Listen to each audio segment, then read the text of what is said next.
should we just cover the elephant in the room straight away? You do whatever you want to do, brother. I don't care. So obviously there's the run at WWE, the run doing SmackDown. It wasn't as long as maybe you'd hoped it would be or thought it was going to be.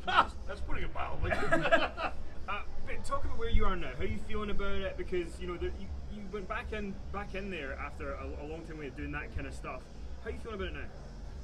I mean, I feel great about it. Look, it was a great opportunity, and I'm grateful for the opportunity. I was grateful for it when it came my way, and I'm grateful for it to this day. It didn't work out, but in life that happens sometimes, whether it's relationships or business relationships or any other kind of opportunities. So it didn't work out, but there's no hard feelings. I had a great talk with Vince about a week and a half ago, and everything's cool. And look, there's so many great people that are working there, so many talented people that are working there. It's a great company. It was a bad fit. That's all. I know the media sometimes expects, the dirt, and they want to hear me shoot on WWE, and I'm going to shoot on WWE. I'm going to tell you they're a great company. I was grateful for the opportunity to be there for a short period of time, and I'm rooting for their success. Was there anything you learned in that experience that you're going to take away from it? I think one of the things that I learned is that you need to be really, really passionate about making a commitment that big. And it was a big job. It was a big commitment. I said that when I took the opportunity. And to be honest about it, I think that my personality and the way I approach things creatively and the way I approach business just didn't fit their formula. And I think that's one thing that I'm probably going to be a little bit more careful about moving forward, is to make sure that the opportunity and the personalities kind of match up a little bit better than they did. But like I said, that's no fault of theirs. They were very honest and very open about the opportunity when I took it. I thought that it was going to be a great opportunity, but it just wasn't. Do you still have a very much big interest in working in a creative fashion in wrestling? I'm a creative person. I always have been from as long as I can remember. I'll always be a creative person. I have no idea if I'll ever work in the wrestling business again. I may not. And either way, that's just fine. But I'll probably always find myself working in one way, shape, or form in a creative environment. Eric, Conrad and I talked this past week, and he said he'd like to see you in a commentary role. Is that a role that you'd be interested in working with? Maybe not AEW, but anywhere, MLW, ROH, anything like that. Who are you? I'm Conrad Jr. Very junior. Thank you. No, I'm just kidding in there. Look, I hate to be so coy, but never say never, but highly doubtful. Kind of been there, done that. If I'm going to attack something or engage in something, kind of the point that I just made about being really passionate. Yeah. It's got to be something that I really feel challenged by and excited about. And that's kind of like going back to the future a little bit. Yeah. I'm not sure if that would be a good fit for anybody. Okay, cool. Eric, Glad you approve. You were a key part of the Monday Night Wars, and now we're seeing. No, I was the Monday Night Wars. Get your shit straight. Now we've got the rejuvenation of the Wednesday Night Wars. Is there anything you've seen AEW done or NXT that you would have liked to have done back in the day? I don't think that is a fair comparison. I don't mean to sound disrespectful to either NXT or AEW, but it's kind of hard to compare the Monday Night Wars to the Wednesday Night Wars. I don't really think that that's a fair comparison to anybody, them or the Monday Night Wars. Speaking of comparisons, there's been a lot of comparison with AEW to WCW. What are your thoughts on that stuff? Whether it be the name, the ring, what are your thoughts on everybody trying to compare it to WCW with them being on TNT? Well, I think that's probably the only real connective tissue that I can see is that WCW was on TNT and so is AEW. I think the presentation is quite a bit different. I think the goals are quite a bit different. The wrestling style is quite a bit different. Look, times have changed. WCW on TNT was 20 some odd years ago, and the business and the environment and the style of wrestling and the presentation of it has changed so dramatically that other than a few small similarities, I think that's really not a very fair comparison. Eric, I want to ask you about Keith Mitchell's name comes up a lot as far as production. That's another similarity. Is there anything that when you watch Dynamite now you kind of pick out as maybe a hallmark that comes from him that maybe the ordinary fan pick up on? There's a couple things. That's a very good question. Thank you for asking it. There's also a guy there by the name of Jeff Bornstein. That's not a name that most of you have ever heard before, but Jeff Bornstein was with WCW and handled all the lighting that we had in WCW when he's also in AEW. And that's one of the things that I pointed out in an interview I did shortly after I left WWE that I thought was a real standout example of what AEW was doing right is the way they lit the crowd. You know, the first episode or two I saw of AEW, they did a fantastic job of lighting the audience because the audience became a character in the show itself and created a ton of energy that translates to the home viewer. And I think a lot of that credit has to go to Jeff Bornstein. Shout out to Jeff. And as well as Keith Mitchell, who I think is one of the more one of the most underrated and lesser known assets in the wrestling industry. Keith is a great talent, amazing guy, and a good guy. Eric, I wanted to ask you, yesterday we did a panel with Cody, and one of the things we'd asked him about was, AEW's won 6 weeks in a row in the ratings with NXT, some weeks closer than others, and I asked him about how they feel about that, because they knew WWE were probably going to counter, and he said he doesn't want AEW to be reactionary. He doesn't want them to be watching NXT to be like, oh, we're going to do this to exactly compensate that. You've been in that situation where you're head-to-head with somebody. How do you feel that approach will be for them? I think it's very smart. It's very astute of Cody to feel that way. Look, they've got to be their own brand. They have to have their own vision. They have to distinguish themselves, from NXT in order to be successful. Otherwise, they'll end up just being another version of, a WWE product. So I think if Cody has that observation and that vision, it's a healthy one. And I think it's a vision and an observation that will serve him very well. Let's do two more, guys. Let me ask you this question. We're seeing this explosion continue with wrestling popularity online. Social media is just dominating. But we're not seeing that correlation with television ratings, which are on the decline. Is that a case, in your opinion, of just not attracting the casual wrestling fan anymore? Or, why is it that it's so popular online and not so much with the television ratings? It's a very good question, and I'm not sure. I know for a fact I don't have the answer to that, and I'm not sure too many other people, even within the television or digital community, really does. We all have a tendency to kind of make comparisons back to someone else did it a few moments ago to the Monday Night Wars, right?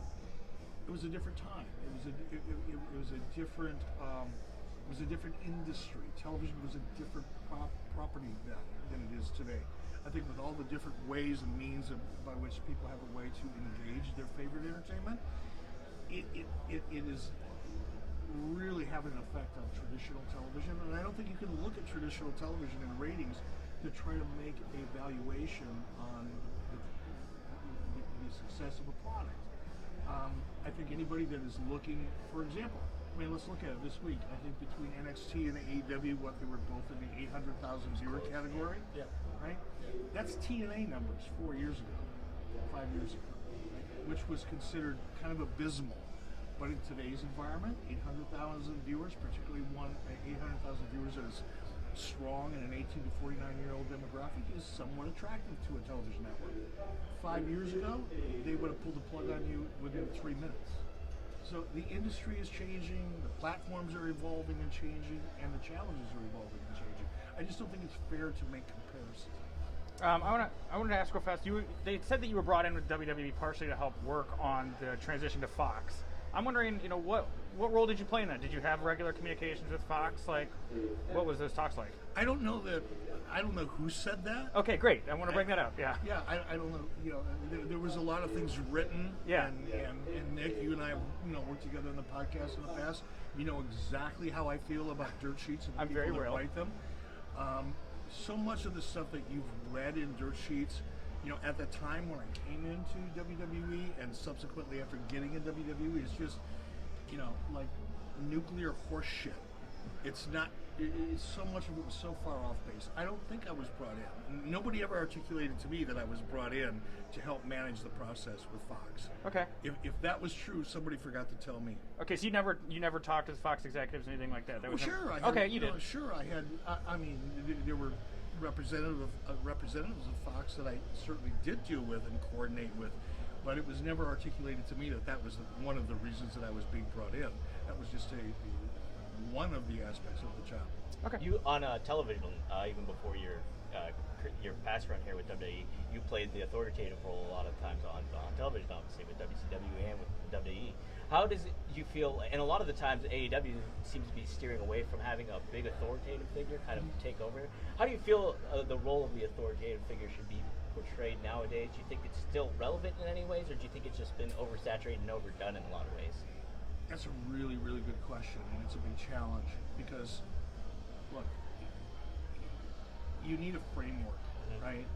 Whether it's the NFL or Major League Baseball, you have commissioners, you have authority figures in one way, shape, or form. I'm sure in soccer or football, you have certain kind of architectural controls and things that kind of guide a franchise or a brand. And I think the authority figure is still necessary. And look, I'm 64 years old. When I was a wrestling fan back in Detroit when I was watching wrestling, or in Minneapolis when I was watching wrestling, which is probably the largest part of my fandom, if you will, as a young man, a young boy, even into my 20s.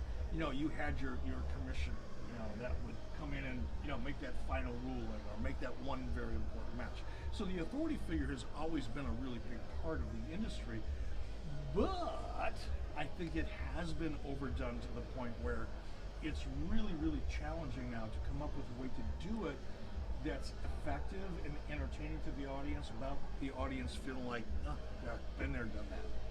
Having been in WWE, I mean, we don't get a lot of people who are able to say they've worked with Vince recently and kind of got to see his process and stuff. We hear critiques all the time if he's out of touch or all these different things. You've been there. What is Vince's? Is he a little bit more hands-off now and lets people in more? Is he the same way he was 15 years ago? Did you notice any differences? Well, I don't know what he was like 15 years ago. I can tell you, for the very, very brief period of time, which was just a minute, in the big scheme of things, that I was there, I would say that he's anything other than hands-off. He's a very, very hands-on individual. And it's been amazingly successful, that company. They're a massive, massive global brand. And I think a large part of the reason for that is because of Vince McMahon. And because of his attention to detail and his passion and his work ethic and the way he manages the formula and protects his brand. My experience with him is that, like I said, he's anything but hands-off. Open-minded though to opinions and discussions. Is it a kind of open forum that way? I don't want to discuss too much about the process out of respect for the WWE and the friends that I have working there. I'll just leave it with he's a very hands-on individual.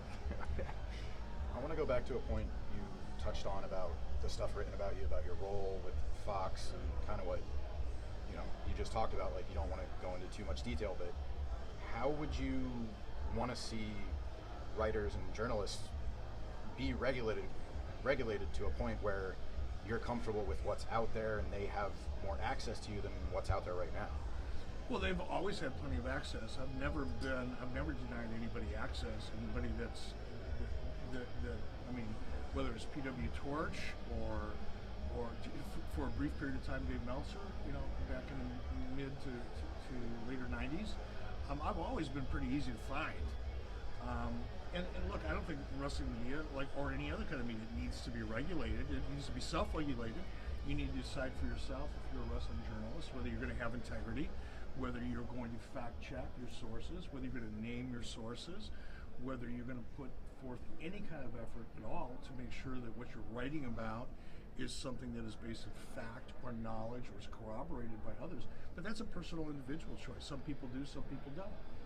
A lot of I unfairly sometimes categorize dirt sheets all in one, kind of lump sum, and that's not really fair to a lot of the quality writers that are out there. PW Insider is, in my opinion, a good source of information. I will tell you right now that Dave Shearer and a lot of the people that and Bruce Mitchell and others in that staff, as well as others, have made the effort to reach out and confirm certain stories, and I've cooperated with them, and they've handled it all responsibly. PW Schwartz does the same thing. Look, some are, some aren't. You know, Dave Meltzer's garbage, in my opinion, always has been. Doesn't make any kind of an effort to back up anything that he writes. He never has with me, and I think he's made a fool of himself so many times over the years that I don't think anybody can really argue with the fact that 50% of the stuff he comes up with is stuff that he makes up. But, you know, every one of them has their own approach to business, and that's just the way it is. It's no different than mainstream media.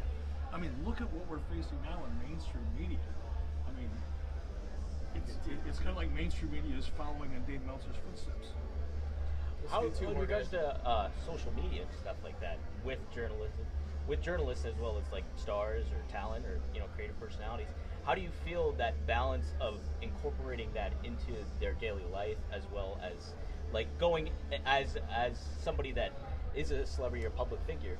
How do you want to find the balance a lot of the times with not necessarily with yourself, but just in general with talent and how they handle themselves? Do you feel that it should be like you kind of got to keep a tab on a lot of how they handle it, or is there a certain aspect that comes with that? Look, social media is kind of a dangerous platform. Sure, yeah. You know what I mean? And some people are going to really adapt to it, handle it, use it, and others won't. You know, and I think even for myself, and I've been guilty of this, I'll be the first to admit it. There has been times over the last several years when I see something or read something or hear something that I've overreacted to in social media, and it's like, oh God, I wish I wouldn't have done that. I've kind of learned, you know, you can teach an old dog new tricks. It's honest, you can. But I think everybody has to go through that. You know, you have to make those mistakes on an individual basis, and eventually, hopefully, you'll learn how to take advantage of social media and make it work for you and not make it work against you. So you say you've got a lot of creative juice left in the tank. I didn't say that. You did. I'm I said I've always. paraphrasing. I'm paraphrasing. See what happens. See what happens. Yeah. All right. So anyway, you have creative juice left in the tank. My words, not yours. Okay. All right. What's next if you don't work in wrestling for you? On your business bucket list, what does Eric Bischoff still want to accomplish? You know, I'm at a point in my life where I want to travel some more. I want to spend more time with my kids. There's always going to be that urge to create something else or take on a challenge because I love challenges. I really, really do. It's always what I've been attracted to. Well, I think one of the reasons that it worked out so well with me at WCW is they were in the tank. I had nothing to lose. We had everything to gain, and it was like an open slate. And that's kind of like, it's like a mad scientist playground, right? And I'll always be attracted to that. You know, I'm a moth that's always going to be attracted to that kind of flame. And I'm sure one will come along. But you know, I don't have a goal or an agenda right now, other than I've got a movie project that I'm involved with that some of you may have heard about. I'm going to kind of dive into that because it's a whole new world. It's something that I've never been involved with before, and I'm looking forward to being involved with it. And it's with some pretty credible people.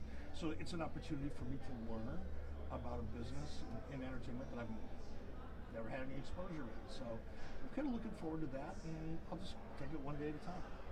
Thank you guys. Eric.